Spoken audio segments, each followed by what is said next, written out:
En el verano de 1867, en una remota comunidad agrícola a las afueras de Sedalia, Missouri, Timothy Caldwell, de 8 años, se convirtió en el sujeto del caso médico más perturbador jamás documentado en el medio oeste estadounidense.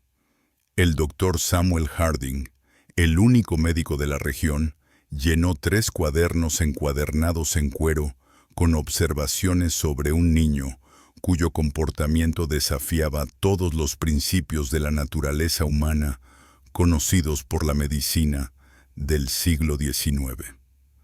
El muchacho parecía normal, incluso encantador para los observadores casuales, pero bajo su exterior inocente se ocultaba algo que la ciencia médica de la época simplemente no podía explicar.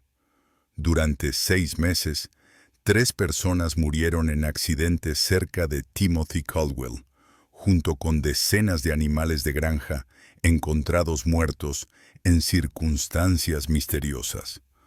11 personas que, de alguna manera, habían cruzado caminos con un niño cuya sonrisa nunca alcanzaba sus pálidos ojos azules. Los registros oficiales fueron sellados por las autoridades locales y ocultados durante más de un siglo. Pero la verdad sobre Timothy Caldwell revela una oscuridad que desafía todo lo que creíamos saber sobre la capacidad de maldad en la infancia. Antes de continuar con la historia de Timothy Caldwell y el terror que se apoderó del condado de Sedalia, si esta historia te intriga, asegúrate de suscribirte a nuestro canal y activar la campanita de notificaciones para que nunca te pierdas nuestras investigaciones más profundas sobre los misterios históricos más oscuros de Estados Unidos. Y por favor, cuéntanos en los comentarios desde qué estado o ciudad nos escuchas. Nos encanta saber de nuestra comunidad de entusiastas del misterio en todo el mundo. Los acontecimientos que harían infame a Timothy Caldwell no comenzaron con violencia, sino con una pérdida. El Missouri de 1867 era un estado que aún sangraba por las heridas de la guerra civil. Pueblos como Sedalia habían enviado a sus jóvenes a morir en campos de batalla lejanos, dejando atrás viudas, huérfanos y comunidades que luchaban por reconstruirse. La granja de los Caldwell, enclavada en un valle a 15 millas al sur del pueblo, había sido en su día próspera. James y Martha Caldwell habían construido su hogar con el sueño de criar ganado y cultivar maíz.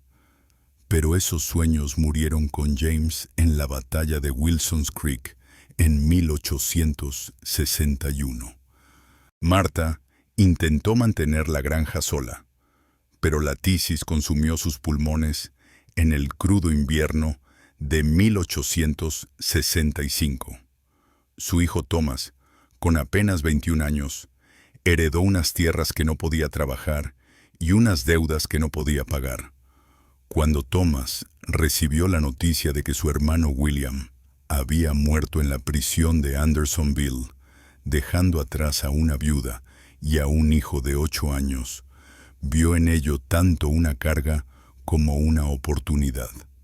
El pequeño Timothy necesitaría un hogar, y Thomas necesitaba ayuda para el interminable trabajo del campo. Thomas Caldwell era un hombre duro, endurecido aún más por la guerra y la pérdida. Su esposa Sarah se había vuelto de lengua afilada y amargada durante sus años sin hijos.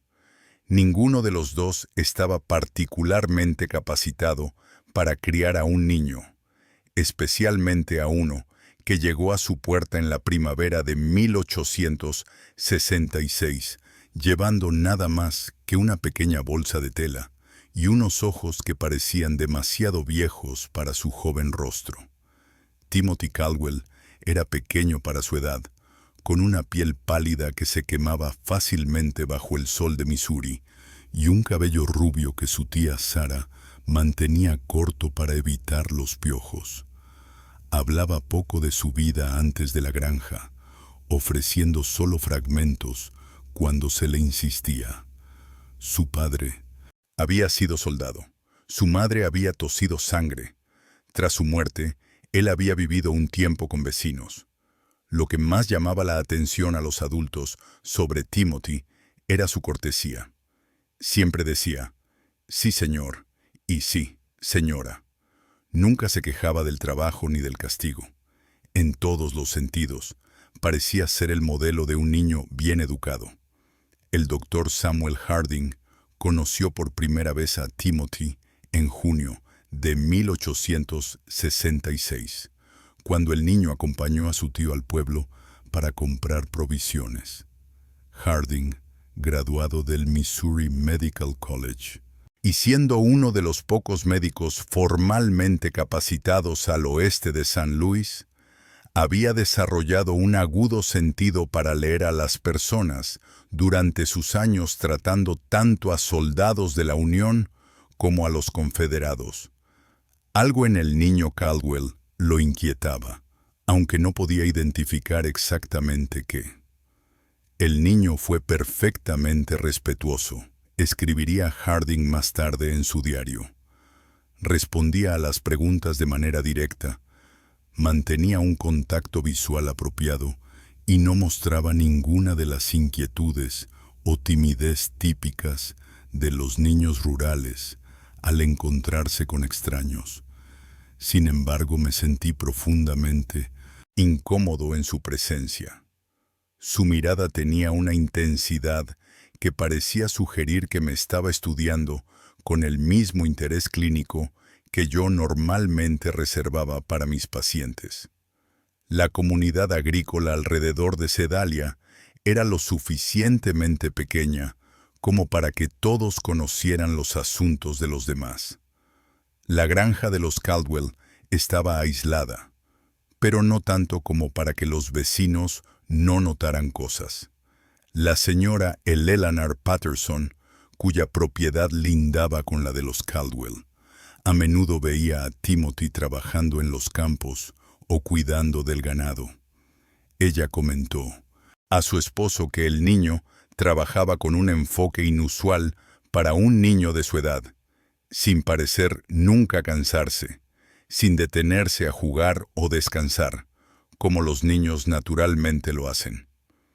Es como ver a una pequeña máquina, le dijo a su esposo Samuel durante la cena una noche. Trabajaba de manera constante desde el amanecer hasta el atardecer, sin quejarse, sin desacelerar. No es natural que un niño no tenga nada de juego en él. La granja Patterson tenía gallinas, y ella nena notó que sus aves se agitaban cada vez que Timothy se acercaba a la línea de propiedad. Se agrupaban, graznando y alborotando sus plumas, negándose a acercarse a la cerca que separaba las propiedades. Su esposo lo desestimó como una coincidencia, pero ella nena no podía quitarse de la cabeza la sensación de que los animales percibían algo sobre el niño que los humanos no podían notar. La primera muerte ocurrió en una calurosa tarde de agosto de 1866. La pequeña Mary Fletcher, de 5 años, era hija del herrero del pueblo y era conocida en toda la comunidad por su risa brillante y su tendencia a deambular. Estaba jugando cerca del arroyo Willow, un arroyo poco profundo que corría entre varias propiedades, incluida la granja Caldwell. Timothy encontró su cuerpo. Llegó a la casa de los Fletcher justo cuando la familia se preparaba para la cena, con la ropa húmeda y el rostro pálido, mostrando una aparente angustia genuina. «Señora Fletcher», dijo, con voz firme, a pesar de su evidente agitación. «Encontré a Mary junto al arroyo. No respira». El grupo de búsqueda que acudió al arroyo encontró a Mary Fletcher boca abajo en un agua de apenas 45 centímetros de profundidad. El doctor Harding, convocado de inmediato, determinó que la niña se había ahogado, Una tragedia, pero un accidente no poco común en áreas rurales, donde los niños jugaban sin supervisión cerca del agua. Lo que preocupó a Harding no fue la muerte en sí, sino el relato de Timothy sobre cómo encontró el cuerpo. El niño proporcionó una descripción inusualmente detallada de exactamente dónde se había encontrado a Mary, la posición de su cuerpo y el estado de su ropa. Cuando se le preguntó cómo había llegado a ese lugar en ese momento, Timothy explicó que había estado buscando un ternero perdido. La memoria del niño era notablemente precisa. Harding lo anotó en su diario. Podía describir la posición exacta de las extremidades de la niña fallecida, cómo su vestido se había enganchado en una rama sumergida, incluso el color del agua alrededor de su rostro. Tal atención al detalle parecía inusual para un niño que afirmaba estar asustado y consternado por el hallazgo. Thomas Caldwell, cuando fue interrogado, confirmó que uno de sus terneros había desaparecido esa mañana y que había enviado a Timothy a buscar por la zona del arroyo. El ternero fue encontrado 2 días después, sano y pastando en un prado a casi 1,6 kilómetros de donde Mary Fletcher se había ahogado. La familia Fletcher, devastada por su pérdida, recibió con gratitud la simpatía de Timothy. Después de todo, él había sido quien encontró a su hija y los alertó de inmediato. En el funeral, Timothy se sentó en silencio junto a su tía y tío. Mantuvo la cabeza inclinada con respeto durante todo el servicio. Cuando la familia le agradeció por su rápida acción al avisarles, aceptó la gratitud con la solemnidad apropiada. Ojalá hubiera podido encontrarla antes, dijo al padre de Mary, con un tono de verdadero pesar y tristeza. Pero el Nena Patterson, observando desde el otro lado de la iglesia, notó algo que la inquietó durante días. Cuando la madre de Mary colapsó de dolor durante el servicio, cuando la vista del pequeño ataúd redujo a los hombres adultos a lágrimas, la expresión de Timothy Caldwell no cambió. Su cabeza estaba inclinada en aparente tristeza, pero cuando pensaba que nadie lo miraba, sus pálidos ojos azules permanecían secos y vigilantes, registrando cada detalle a su alrededor. La segunda muerte ocurrió 3 semanas después. El viejo Henry Glenn, un inmigrante noruego que había trabajado como leñador antes de que la artritis lo obligara a retirarse, fue encontrado al pie de un risco rocoso, conocido localmente como Acantilado del Diablo. El acantilado dominaba el arroyo donde Mary Fletcher se había ahogado, y Henrik era conocido por subir allí regularmente para cuidar los panales de abejas silvestres que tenía. Una vez más, Timothy Caldwell estuvo involucrado en el hallazgo. Caminaba de regreso a casa desde el pueblo cuando vio algo inusual en la base del acantilado. Vi el sombrero del señor Larson atrapado en un arbusto espinoso, dijo Timothy al grupo reunido. Lo llamé, pero no obtuve respuesta, así que bajé a mirar. Henrik Larson estaba muerto, con el cuello roto por lo que parecía ser una caída desde la cima del acantilado de 12 metros. El examen del doctor Harding reveló que probablemente murió al instante tras el impacto.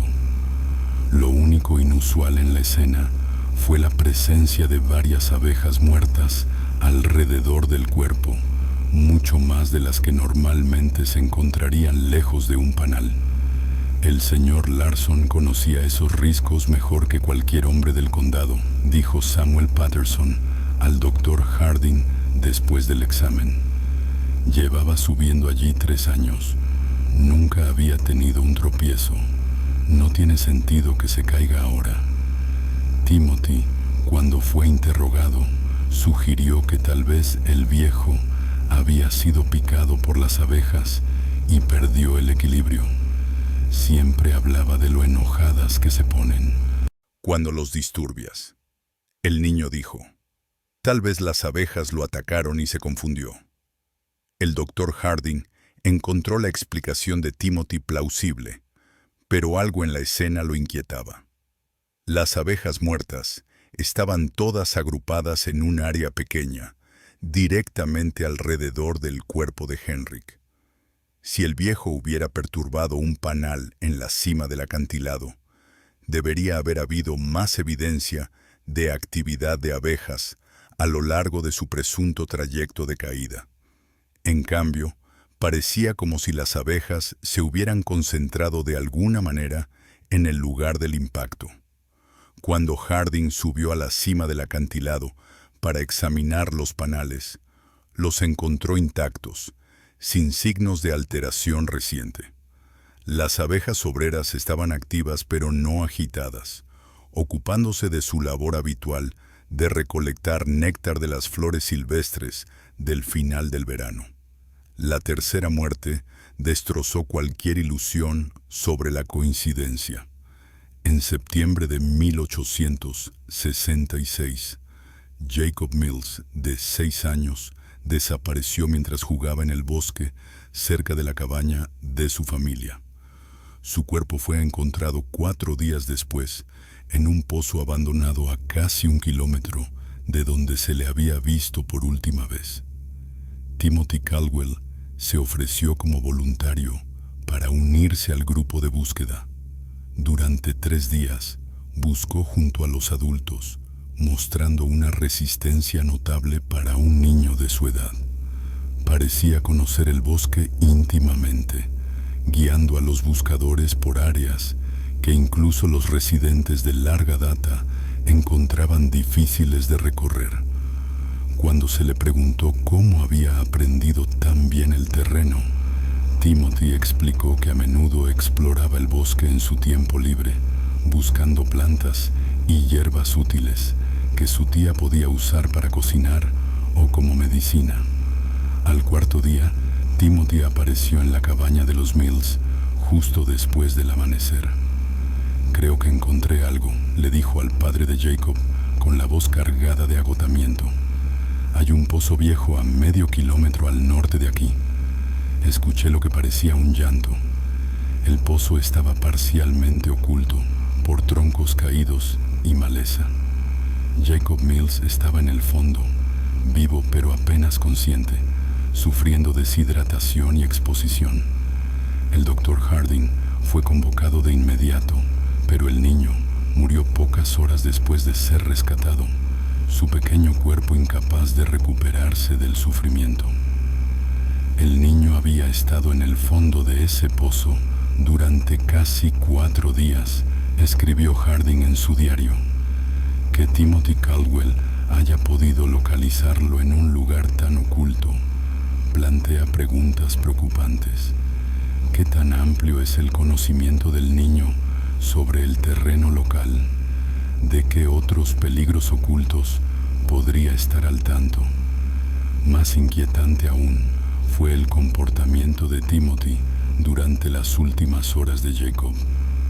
Mientras la familia Mills velaba a su hijo moribundo, Timothy se sentó tranquilamente en una esquina de la cabaña, aparentemente rezando. Pero el doctor Harding, posicionado donde podía observar al niño sin ser visto, notó algo que lo perturbó profundamente. Timothy no estaba rezando. Sus labios se movían, pero sus ojos estaban fijos en Jacob Mills con una intensidad casi científica. Parecía estar registrando cada detalle del estado del niño moribundo: la respiración dificultosa, la palidez de la piel, la manera en que la conciencia iba y venía. Cuando Jacob finalmente murió, la expresión de Timothy no mostró dolor ni shock. En cambio, había algo que Harding solo pudo describir como satisfacción. Después del funeral, Harding se dio una excusa para visitar el pozo abandonado donde se había encontrado a Jacob. El lugar lo inquietaba por razones que no podía explicar. El pozo estaba efectivamente bien oculto, protegido por escombros naturales que habrían requerido un considerable esfuerzo para mover. Sin embargo, Timothy había afirmado haber escuchado llantos desde ese lugar, una afirmación que parecía improbable dado la profundidad del pozo y la cantidad de maleza que lo cubría. Al examinar la escena más detenidamente, Harding notó algo que el equipo de rescate inicial había pasado por alto en su urgencia por salvar a Jacob Mills. Alrededor del borde del pozo, los escombros estaban dispuestos con una precisión inusual. Troncos y ramas que deberían haber caído al azar mostraban señales de colocación deliberada, creando un camuflaje natural casi imposible de notar a menos que se supiera exactamente dónde buscar. Las implicaciones eran demasiado perturbadoras para expresarlas en voz alta, pero Harding no podía quitarse la sospecha de que Jacob Mills no había caído simplemente en el pozo. Alguien lo había colocado allí, y alguien había ocultado cuidadosamente el lugar hasta que el niño estaba demasiado débil para sobrevivir al rescate. Esa noche, Harding comenzó a tomar notas detalladas sobre Timothy Caldwell. Si sus sospechas eran correctas, el niño representaba un peligro para toda la comunidad. Pero sospechas no eran evidencia, y evidencia era exactamente lo que Harding carecía. El problema era que, a todas luces, Timothy Caldwell parecía una emoción humana que se manifestaba de forma sutil, muy poca reacción ante el horror, demasiado interés en el sufrimiento y la capacidad de hablar de la violencia con un desapego clínico. Timothy Caldwell mostraba todas estas características, pero comprimidas en el cuerpo y rostro de un niño de 8 años. La investigación del Dr. Harding comenzó seriamente en octubre de 1866. Aprovechando su posición como médico de la comunidad, realizó visitas regulares a granjas y hogares de la zona, ostensiblemente para comprobar la salud de las familias que aún se recuperaban de las penurias de la guerra. En realidad, estaba reuniendo información sobre Timothy Caldwell. Lo que descubrió dibujaba un cuadro inquietante. Un niño que parecía situarse siempre en el centro de un círculo cada vez más amplio de infortunios. El ganado de las granjas vecinas estaba muriendo a un ritmo inusual, no por enfermedades, sino por lo que parecían accidentes. Gallinas aparecían con el cuello roto, supuestamente muertas por zorros que no dejaban otros signos de depredación. Cerdos sufrían misteriosas heridas que se infectaban y acababan con su vida. Caballos desarrollaban de repente una cojera que obligaba a sacrificarlos. La señora Eleyanena Patterson confesó al doctor Harding que había perdido 17 gallinas en los últimos 2 meses. «Es lo más extraño», dijo. «Mueren de 1 o 2 a la vez, siempre encontradas por la mañana con el cuello roto de forma limpia. Mi esposo cree que son zorros, pero nunca he visto rastros de zorros cerca del gallinero, y la manera en que las matan es demasiado limpia, demasiado precisa». Cuando Harding examinó las bajas más recientes, encontró pruebas que respaldaban las sospechas de Eleyanena. Las gallinas habían sido muertas con una fuerza precisa aplicada a puntos específicos del cuello, una técnica que requería un considerable conocimiento de anatomía. No era la violencia aleatoria típica de un depredador, sino algo mucho más deliberado y controlado. Patrones similares surgieron en otras granjas. James Wickham había perdido 3 terneros en lo que describió como accidentes extraños, animales que, de alguna manera, se habían estrangulado con cuerdas o habían quedado atrapados entre las tablas de las cercas de maneras que desafiaban toda explicación lógica. El toro premiado de Robert Dunham se había caído a una zanja y roto la pata, a pesar de ser uno de los animales más firmes y seguros del condado. En todos los casos, las granjas afectadas estaban a una distancia a pie de la propiedad Caldwell y en varias ocasiones los vecinos informaron haber visto a Timothy cerca en el momento de los incidentes. Lo vi caminando a lo largo de nuestra cerca la mañana antes de que encontráramos el ternero, dijo James Wickham al doctor Harding. Me pareció raro, estando tan lejos de su casa, pero el chico siempre era educado cuando me veía. Me saludaba con la mano y me gritaba un saludo, como le enseñaron que debía hacer. El doctor Harding también comenzó a prestar más atención al comportamiento de Timothy durante sus visitas médicas rutinarias a la granja Caldwell. El niño siempre estaba presente durante estas visitas, de pie en silencio, mientras Harding examinaba a su tía y a su tío por las dolencias comunes en la vida agrícola. Pero Harding notó que Timothy observaba estos exámenes con un interés inusual, haciendo preguntas sobre anatomía y procedimientos médicos que parecían demasiado avanzadas para un niño de su edad. ¿Cómo sabes si alguien está realmente muerto?, preguntó Timothy en una ocasión, con un tono casual, como si hablara del clima. A veces la gente parece que está durmiendo. Cuando se le pidió que explicara su curiosidad, Timothy dijo que le preocupaba poder ayudar si alguien se hería mientras él estaba solo en la granja. El tío Thomas dice que necesito saber cómo manejar emergencias, ya que estamos tan lejos del pueblo, explicó. La explicación era razonable, pero algo en la pregunta perturbó al doctor Harding. Había una cualidad clínica en el interés de Timothy por la muerte y las lesiones que iba más allá de la curiosidad infantil normal. El niño preguntaba por la mecánica de la muerte, cuánto tiempo tomaba, qué signos buscar, si las personas podían sobrevivir a ciertos tipos de traumatismos, todo con el mismo interés desapegado que podría mostrar un estudiante de medicina al estudiar cadáveres. Durante estas conversaciones, Harding comenzó a probar el conocimiento de Timothy con información deliberadamente falsa, afirmando que ciertas heridas eran mortales cuando no lo eran, o que determinados síntomas indicaban enfermedades específicas. Timothy nunca contradijo directamente estas afirmaciones, pero Harding notó que el niño almacenaba cada dato con una memoria sorprendente. Más inquietante aún fue la reacción de Timothy a las historias del Dr. Harding sobre el tratamiento de soldados heridos en la guerra.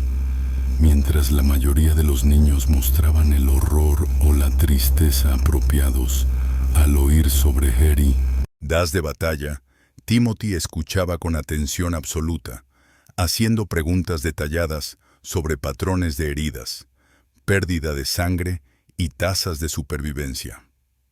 ¿Gritaban mucho cuando les cortabas los brazos?, preguntó Timothy en una de esas conversaciones, con sus pálidos ojos azules fijos en el rostro de Harding. ¿O estaban demasiado heridos para hacer ruido? La pregunta, formulada con el tono educado característico de Timothy, provocó un escalofrío en Harding que nunca olvidaría. Para noviembre de 1866, el doctor Harding había llenado casi 2 cuadernos enteros con observaciones sobre Timothy Caldwell. La imagen que surgía era la de un niño que poseía la comprensión adulta de la violencia y la muerte, combinada con una ausencia total de empatía humana normal. Pero la documentación no era lo mismo que la evidencia, y evidencia era lo que Harding necesitaría si esperaba proteger a la comunidad de lo que creía cada vez más que era un depredador peligroso. La oportunidad de reunir esa evidencia llegó cuando Thomas Caldwell se lesionó la espalda durante la cosecha de otoño. La herida requirió reposo en cama y visitas médicas diarias, lo que dio al doctor Harding un acceso sin precedentes a la casa Caldwell. Durante estas visitas, comenzó a entablar conversaciones más largas con Timothy, sondeando con cuidado para comprender el alcance del conocimiento del niño y la naturaleza de sus pensamientos. Lo que descubrió superó sus peores temores. Timothy Caldwell había estado realizando experimentos con criaturas vivas durante meses, posiblemente años.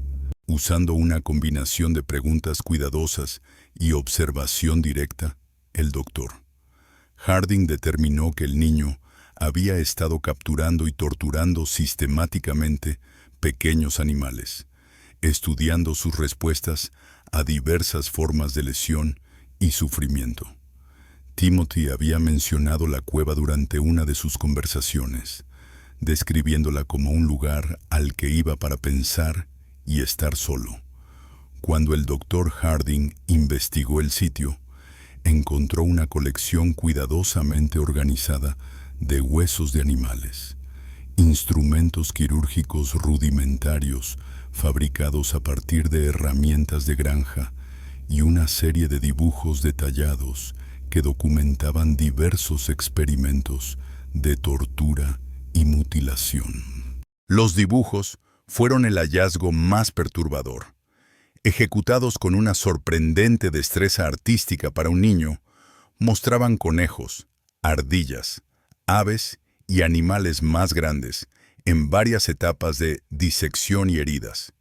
Cada dibujo estaba acompañado de notas escritas con la cuidada caligrafía de Timothy, describiendo las reacciones de los animales, el tiempo que tardaban en morir y observaciones sobre qué métodos causaban más sufrimiento.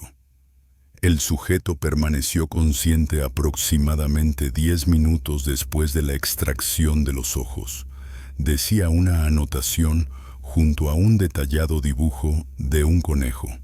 Las vocalizaciones disminuyeron gradualmente. El movimiento cesó tras la aplicación de presión en la garganta. El doctor Harding comprendió que Timothy había estado usando los animales de la comunidad como sujetos para experimentos cada vez más sofisticados en crueldad. Las muertes accidentales en las granjas vecinas eran en realidad el resultado del deseo de Timothy de poner a prueba sus métodos en sujetos más grandes. El descubrimiento más escalofriante fue un conjunto más reciente de dibujos que mostraban figuras humanas en lugar de animales. Estos bocetos representaban a niños y adultos en varias posturas de angustia y lesión, cada uno acompañado de notas especulativas sobre la anatomía humana y posibles métodos para causar daño.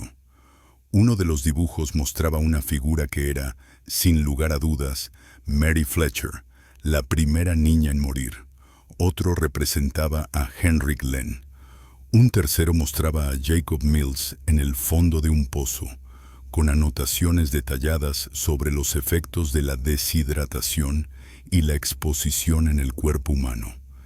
Timothy Caldwell no solo había estado presente cuando estas personas murieron, había planeado sus muertes, ejecutado esos planes con precisión metódica y documentado los resultados para estudios futuros. Como pronto descubriría el doctor Harding, el horror en el condado de Sedalia estaba lejos de haber terminado. Si esta historia te está poniendo la piel de gallina, compártela con un amigo que ame los misterios oscuros.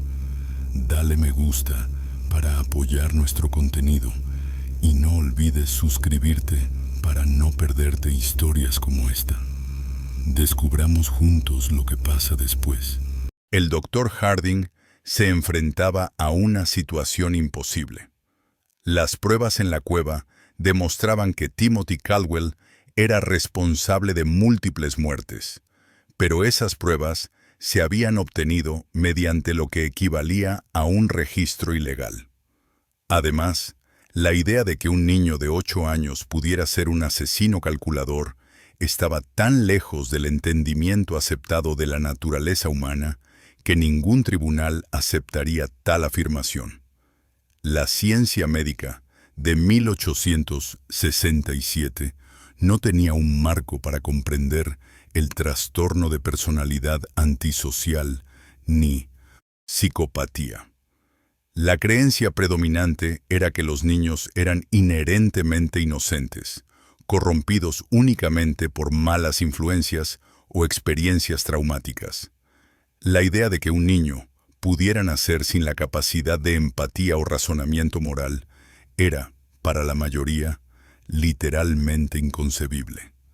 El doctor Harding sabía que, si presentaba sus hallazgos a las autoridades locales, probablemente sería desestimado como un hombre cuya mente había sido dañada por demasiados años tratando a víctimas de guerra. Las pruebas serían ignoradas. Timothy sería defendido como un huérfano traumatizado que actuaba por dolor, y los asesinatos continuarían. En cambio, el doctor Harding decidió confrontar directamente a Timothy. En su siguiente visita a la granja, Caldwell le pidió al niño que lo acompañara a revisar el ganado en el potrero más lejano. Una vez que estuvieron solos, el doctor le reveló lo que había descubierto en la cueva. La reacción de Timothy no fue la que Harding esperaba. El niño no mostró sorpresa, ni negación, ni miedo a ser descubierto. En cambio, escuchó con calma mientras el doctor describía los dibujos y las notas, asintiendo de vez en cuando, como si confirmara la precisión de las observaciones. «No vas a contárselo a nadie», dijo Timothy.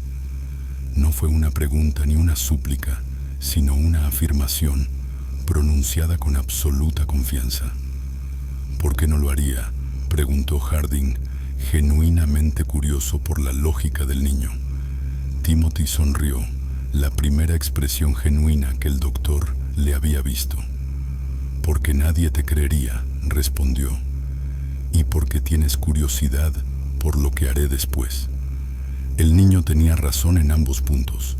Harding sabía que sus afirmaciones sonarían como los delirios de un hombre perdiendo la cordura. Pero Timothy también había identificado algo que el doctor no quería admitir ni ante sí mismo: una fascinación científica por observar el desarrollo de lo que quizá era el ser humano más peligroso que jamás hubiera encontrado. «¿Desde cuándo haces esto?», preguntó Harding. «Desde los 5 años», respondió Timothy sin inmutarse. «Tal vez antes. Empecé con insectos, luego ratones y después cosas más grandes. Es interesante ver cómo reaccionan los diferentes animales a los mismos tratamientos y las personas que murieron». Timothy se encogió de hombros. «Ellos también fueron experimentos. Quería ver si la gente reaccionaba igual que los animales. Lo hacen, en su mayoría, pero entienden mejor lo que les está pasando. Eso lo hace más interesante». Harding sintió un escalofrío que no tenía nada que ver con el aire de noviembre. «¿Qué planeas hacer ahora?». Timothy reflexionó seriamente antes de responder. «Necesito averiguar qué pasa cuando lastimas a alguien que confía completamente en ti. Alguien que no sospecharía nada hasta que sea demasiado tarde». La implicación era clara. Timothy planeaba matar a su tía y a su tío. Harding sabía que tenía quizá días, o incluso solo horas, antes de que Timothy actuara. El niño había revelado sus intenciones con la seguridad despreocupada de alguien que se creía intocable, y las experiencias pasadas. La experiencia sugería que Timothy no se demoraba una vez que decidía un curso de acción. Esa noche, el doctor Harding visitó al sheriff William Crawford en Sedalia. Crawford era un hombre práctico que había servido con distinción en el ejército de la Unión y tenía poca paciencia para teorías o especulaciones, pero también confiaba en el juicio del doctor Harding y estaba dispuesto a escuchar las pruebas, sin importar lo inusuales que fueran las circunstancias. El doctor Harding presentó su caso con cuidado, centrándose en hechos verificables en lugar de teorías psicológicas. Mostró a Crawford los dibujos y notas de la cueva, señaló el patrón de muertes y accidentes que rodeaban a Timothy y documentó el inusual conocimiento del niño sobre anatomía y violencia. Lo más importante fue que el doctor Harding reveló la intención declarada de Timothy de matar a su tía y a su tío. Esa era información que no podía ignorarse sin importar la fuente. Incluso si la mitad de lo que me estás diciendo es cierto, dijo el sheriff Crawford tras revisar las pruebas, examinando cada dibujo perturbador con creciente alarma. No podemos arrestar a un niño por dibujos y sospechas, pero podemos vigilarlo y estar listos para actuar si intenta algo. Crawford estudió la precisión anatómica de los bocetos de Timothy, notando detalles para los que ni siquiera su experiencia como veterano de la guerra civil lo había preparado. Los dos hombres pasaron horas desarrollando su estrategia, incorporando a los ayudantes más confiables de Crawford, hombres que habían servido bajo su mando durante la guerra y que podían mantener la calma bajo presión.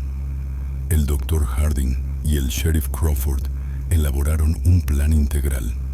El doctor Harding llegaría a la granja de los Caldwell a su hora habitual, llevando láudano supuestamente para el dolor de Thomas, pero en realidad para mantener tanto a Thomas como a Sarah lo suficientemente sedados como para evitar que Timothy pudiera hacerles daño fácilmente. El sheriff Crawford y sus ayudantes se posicionarían estratégicamente alrededor de la propiedad, lo suficientemente cerca para responder rápido, pero lo bastante lejos para no ser detectados. El plan se puso en marcha a la mañana siguiente. Al acercarse en su carruaje a la casa, el doctor Harding notó de inmediato que algo estaba diferente. Los sonidos matutinos habituales de la actividad en la granja, las gallinas picoteando en el patio, los cerdos gruñendo en el corral, estaban ausentes.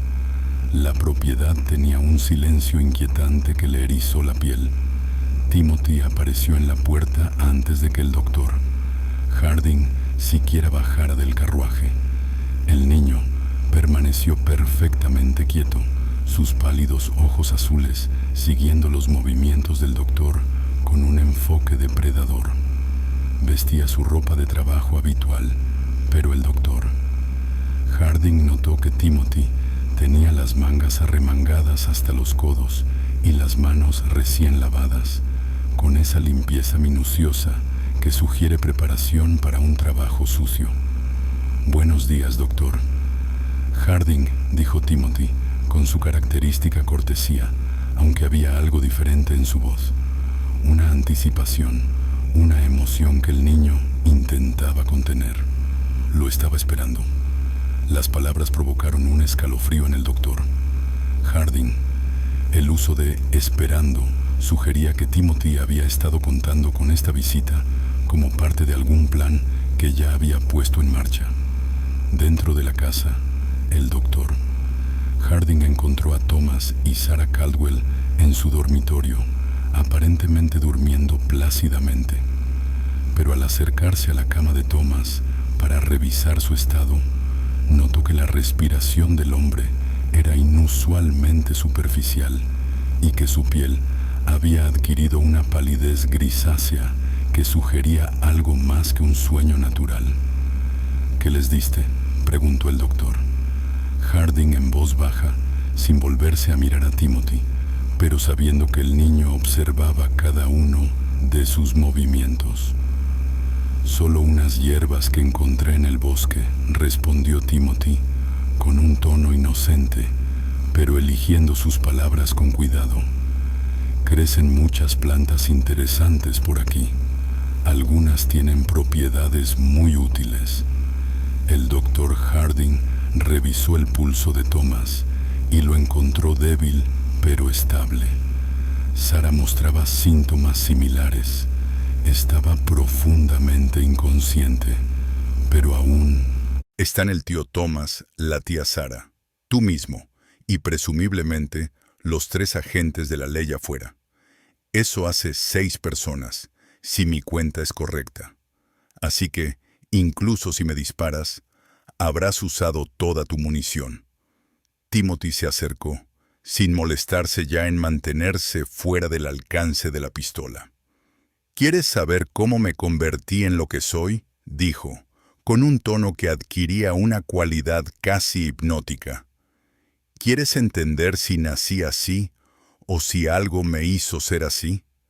¿Quieres saber si hay otros como yo y cómo reconocerlos antes de que empiecen a matar?». Cada afirmación era cierta, y la capacidad de Timothy para identificar y explotar la curiosidad intelectual del Dr. Harding era tan aterradora como su capacidad para la violencia. El chico entendía a las personas lo suficiente como para predecir su comportamiento y manipular sus respuestas, incluso cuando sabían que estaban siendo manipuladas. La confrontación llegó cuando Timothy se acercó a su tío dormido con un trozo de cuerda en las manos.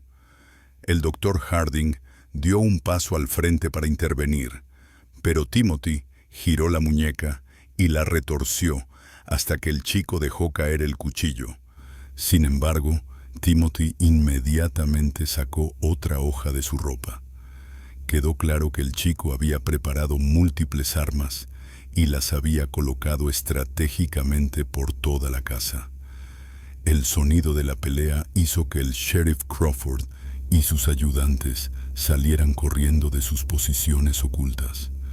Irrumpieron por la puerta trasera y encontraron al doctor Harding forcejeando con Timothy, mientras Thomas y Sarah Caldwell yacían inconscientes en su cama, aparentemente ajenos a la violencia que ocurría a su alrededor.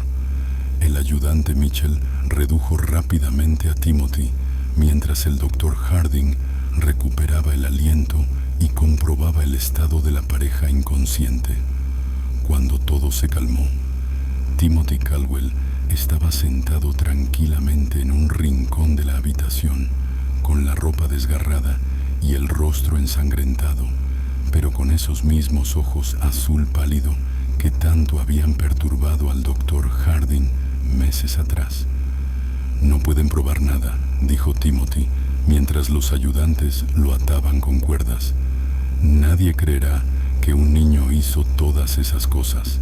El sheriff Crawford lo miró con una mezcla de repulsión y fascinación. «Tal vez no», dijo, «pero no tenemos que probarlo todo. Intentar asesinar a tu familia es suficiente para verte encerrado, sin importar tu edad». Timothy sonrió, la misma expresión genuina que el doctor Harding había visto el día anterior. «No me colgarán», dijo con absoluta seguridad. «Soy demasiado joven y demasiado interesante. Alguien querrá estudiarme». Justo cuando pensábamos que lo habíamos visto todo, el horror en el condado de Sedalia se intensifica. Si esta historia te pone la piel de gallina, compártela con un amigo que ame los misterios oscuros. Dale me gusta para apoyar nuestro contenido y no olvides suscribirte para no perderte historias como esta. Descubramos juntos qué sucede después. Timothy Caldwell se equivocó sobre su destino, pero tenía razón sobre la imposibilidad de probar sus crímenes. Cuando el sheriff Crawford intentó presentar las pruebas de la cueva a los fiscales del condado, se encontró exactamente con la resistencia que el doctor Harding había predicho. Los dibujos y notas fueron descartados como productos de un niño perturbado que actuaba a causa del trauma por la muerte de sus padres. El patrón de accidentes y muertes se atribuyó a una coincidencia agravada por el desafortunado hábito de Timothy de ser útil durante las emergencias. Sin embargo, el intento de asesinato de Thomas y Sarah Caldwell no pudo ser explicado. 3 agentes de la ley lo habían presenciado. Timothy atacando a sus parientes dormidos con clara intención de matar. Incluso los observadores más compasivos no podían argumentar que un niño de 8 años atacara a miembros de su familia con un cuchillo, a menos que hubiera algo fundamentalmente errado en su carácter. El sistema legal de 1867 no tenía un marco para tratar con niños violentos. Timothy era demasiado joven para un enjuiciamiento como adulto, pero demasiado peligroso para ser simplemente enviado a un orfanato o reformatorio. El caso creó desafíos sin precedentes para el sistema judicial de Missouri, atrayendo la atención de juristas y profesionales médicos de toda la región. Tras semanas de disputas legales y consultas con expertos tan lejanos como Boston y Filadelfia, se llegó a un compromiso. Timothy sería entregado a la custodia del Hospital Estatal de Missouri para enfermos mentales en Fulton, donde sería estudiado y tratado por los alienistas más avanzados disponibles en la región. La decisión no satisfizo completamente a nadie. Los fiscales querían que Timothy fuera juzgado como adulto por asesinato, mientras que los abogados defensores argumentaban que ningún comportamiento antisocial infantil, aunque esto no se publicaría hasta décadas después de los hechos. Timothy se adaptó a la vida en el hospital con la misma inteligencia calculadora que había mostrado en la granja.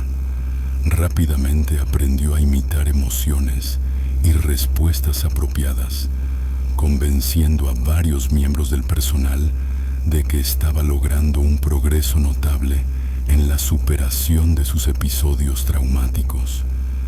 Timothy lloraba de manera convincente al hablar de sus crímenes, expresaba un remordimiento que parecía genuino y mostraba lo que aparentaba ser auténtica gratitud por la atención que recibía. Pero el Dr. Harding observó que Timothy simplemente estaba estudiando a las personas a su alrededor, aprendiendo a manipularlas con mayor eficacia. El niño había creado lo que equivalía a un catálogo exhaustivo de respuestas emocionales humanas y podía reproducir estas señales con notable precisión, a pesar de no sentir ninguna de las emociones reales detrás de ellas. El sujeto muestra notables habilidades cognitivas junto con una ausencia total de respuesta emocional genuina, escribió el Dr. Harding en sus informes detallados. Ha aprendido a simular reacciones humanas normales con suficiente habilidad para engañar a los observadores casuales. Pero la observación prolongada revela que la actuación es enteramente artificial. Timothy entiende la felicidad como la cara que la gente pone cuando quiere que algo bueno continúe, y la tristeza como la cara que ponen cuando quieren que otros los ayuden. Pero nunca ha experimentado ninguna de estas emociones. La evaluación del Dr. Harding también reveló la magnitud de las fantasías violentas y los planes futuros de Timothy. Cuando el niño creyó haber ganado la confianza del doctor, fingiendo fascinación por el enfoque científico del estudio del comportamiento humano, comenzó a compartir ideas para futuros experimentos que hacían que sus crímenes pasados parecieran moderados en comparación. Ha desarrollado escenarios elaborados para probar las respuestas humanas a diversas formas de tortura psicológica y física, informó Harding confidencialmente. Sus planes muestran notable creatividad, atención al detalle y una comprensión sofisticada de la psicología humana. Si se le permitiera madurar y obtener más recursos, probablemente se convertiría en uno de los individuos más peligrosos de la historia de Estados Unidos. Los registros del hospital muestran que Timothy permaneció en la institución durante 18 meses. Durante ese tiempo, ocurrieron varios incidentes inexplicables que llevaban el sello de sus métodos. Otros pacientes fueron hallados muertos en circunstancias que sugerían accidentes o causas naturales, pero que, al ser examinadas cuidadosamente, mostraban patrones de planificación deliberada. 3 pacientes ancianos murieron por aparente insuficiencia cardíaca tras interactuar con Timothy, aunque todos se encontraban relativamente sanos. 2 pacientes jóvenes sufrieron lo que parecían ser caídas accidentales que resultaron en lesiones graves, pero ambos incidentes ocurrieron en zonas donde Timothy había sido visto más temprano ese día. Lo más inquietante fueron los reportes de pacientes que afirmaban que Timothy los visitaba de noche, permaneciendo de pie, en silencio, junto a sus camas, observándolos dormir. El personal del hospital que trabajaba de cerca con Timothy también empezó a experimentar problemas inusuales. Varias enfermeras reportaron pesadillas persistentes tras pasar tiempo con el niño, sueños que a menudo incluían escenarios detallados de violencia y muerte. 2 asistentes pidieron ser transferidos a otros pabellones, alegando sentir que siempre eran observados, incluso cuando Timothy supuestamente estaba confinado en su habitación. La doctora Martha Fitzgerald, que había sido llamada para aportar experiencia adicional en el tratamiento de Timothy, descubrió que el niño llevaba un diario secreto. Timothy había convencido a una enfermera de que le proporcionara papel y lápiz para ejercicios de escritura terapéutica, asegurando que registrar sus pensamientos y sentimientos le ayudaría a procesar mejor sus emociones. El diario parecía contener exactamente lo que Timothy decía: entradas diarias describiendo sus pensamientos, su arrepentimiento por acciones pasadas y sus esperanzas de rehabilitación. El lenguaje era infantil y la carga emocional aparente dibujaba la imagen de un joven profundamente perturbado, pero potencialmente redimible. Sin embargo, la formación de la doctora Fitzgerald en técnicas psiquiátricas europeas incluía familiaridad con sistemas de comunicación cifrada.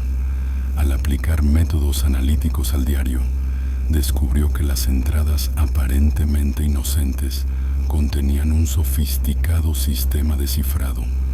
Los mensajes decodificados revelaban los verdaderos pensamientos y planes de Timothy, de naturaleza profundamente perturbadora. En lugar de sentir remordimiento o rehabilitación, estaba realizando un estudio sistemático del hospital, su personal y sus procedimientos de seguridad.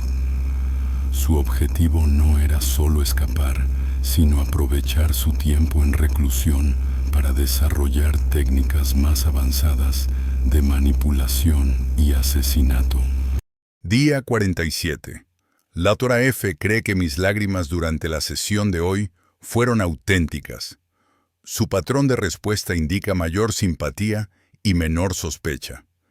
Estimo que se requerirán 3 semanas más de actuación consistente para establecer suficiente confianza que permita contacto físico durante las sesiones. El descubrimiento del diario cifrado llevó a un endurecimiento inmediato de los procedimientos de seguridad y a la reducción de su contacto con el personal. Pero Timothy se adaptó con flexibilidad característica, enfocándose en recopilar información sobre las rutinas del hospital y posibles rutas de escape. En el verano de 1868, Timothy Caldwell desapareció del Hospital Estatal de Missouri en circunstancias nunca totalmente aclaradas. La investigación oficial concluyó que había logrado escapar durante una transferencia entre edificios, pese a estar bajo supervisión constante de múltiples guardias.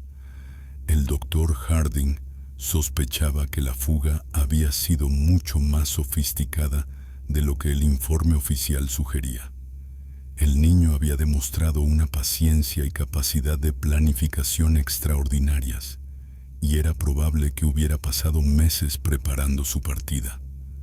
Las pruebas encontradas después de su desaparición indicaban que Timothy había manipulado al personal mucho más de lo que se creía.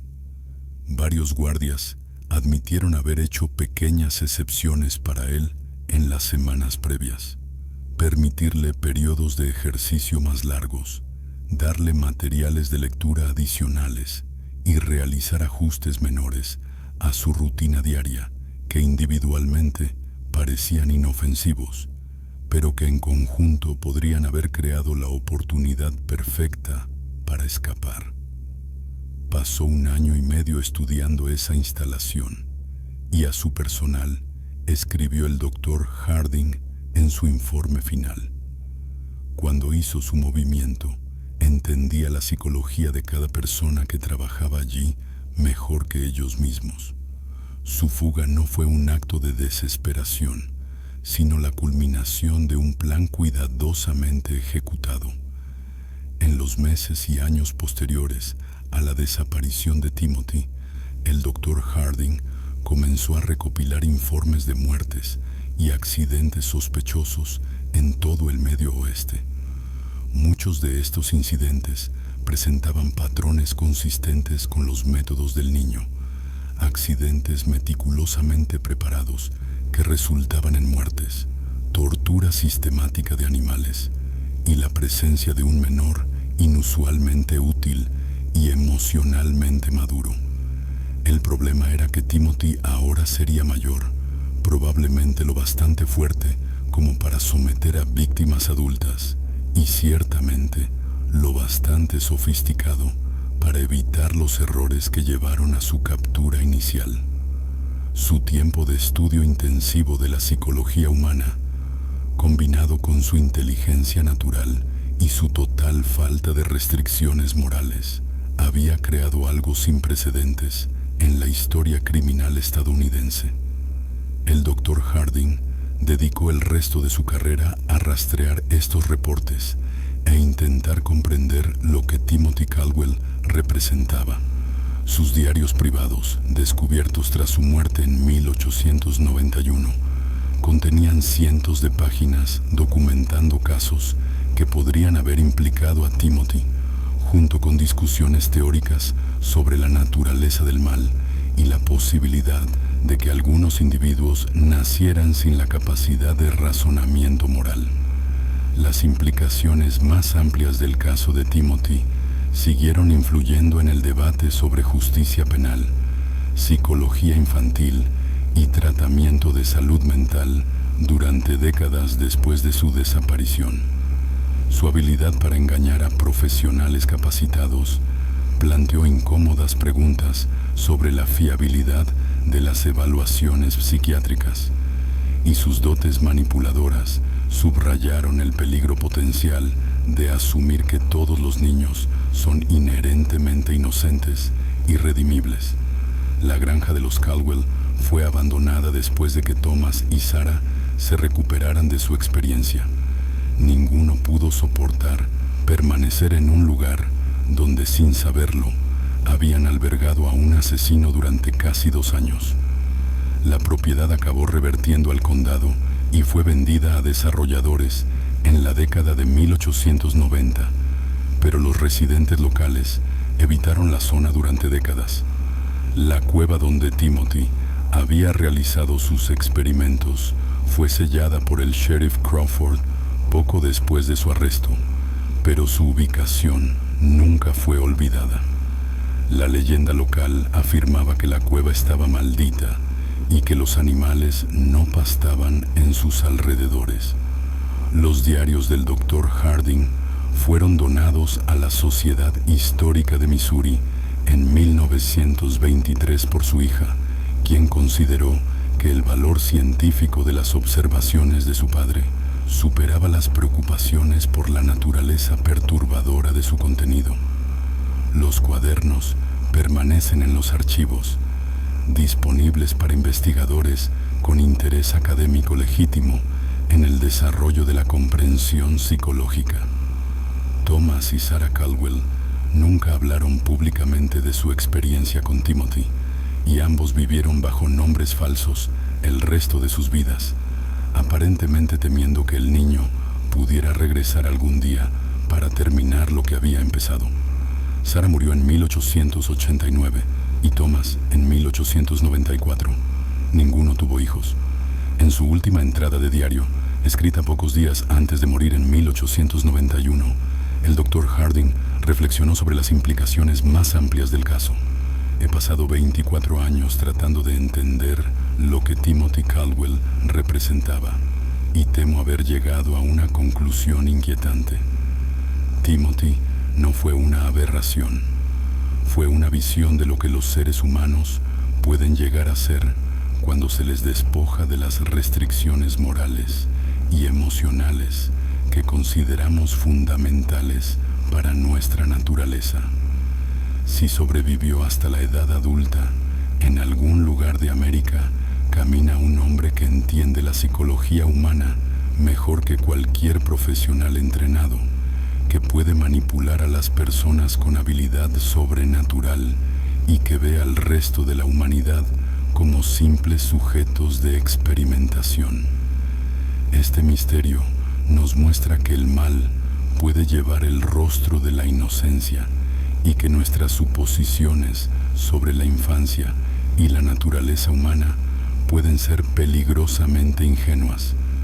El caso de Timothy Caldwell nos obliga a enfrentar preguntas incómodas sobre la naturaleza del desarrollo moral y la posibilidad de que algunos individuos nazcan sin la capacidad de empatía o conciencia que consideramos fundamentales para la humanidad. ¿Qué piensas de esta historia? ¿Crees que todo fue revelado o podría haber más sobre el destino de Timothy Caldwell de lo que indican los registros oficiales? Deja tu comentario abajo y dinos tu opinión sobre este perturbador capítulo de la historia estadounidense.